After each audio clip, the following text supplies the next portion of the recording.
মায়ের মৃত্যুর পর যেভাবেই হোক দাফন করতে চেয়েছিলাম পারিবারিক কবরস্থানে, কিন্তু চারিদিকে পানি। মরদেহ দাফন করব কিভাবে? কোনো উপায় নেই। পরে হাঁটু সমান পানিতে মাটির স্তূপ করে মাকে দাফন করেছি। মরহুম হাজী নেসার আহমদের সন্তানরা ঠিক এভাবেই ঘটনাটির বর্ণনা দিচ্ছিলেন। লক্ষ্মীপুরে অন্য স্থান থেকে মাটি এনে হাঁটু সমান পানিতেই মাটির স্তূপ করে মায়ের মরদেহ দাফন করেছে সন্তানরা। এবারের বন্যা কতটা ভয়ঙ্কর ও নিষ্ঠুর তাই ঘটনাটির মাধ্যমেই আঁচ করা যায়। সোমবার 2 সেপ্টেম্বর বিকেলে লক্ষ্মীপুর সদর উপজেলার দক্ষিণ মান্দারী এলাকায় গন্তব্যপুর গ্রামে ইয়াসিন মৌলভী খামার বাড়িতে দেখা গেছে এই চিত্র। পানি উঠার কারণে আমার আম্মা মারা গেছে। আমরা অন্য এলাকাতে আনি মাটি দিছি, কিন্তু বাড়িঘর দুয়ারও পানি, আশ্রয়কেন্দ্র আনছি আর মারা গেছে।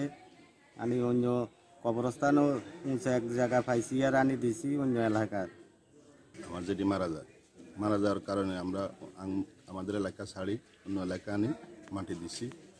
এই কারণে ওই বন্যার পানির কারণে কি আমাদের এখানে যদি কোনো লোক মারা যায় আমরা মাটি দিবার কোনো ব্যবস্থা নাই, পানি আর পানি।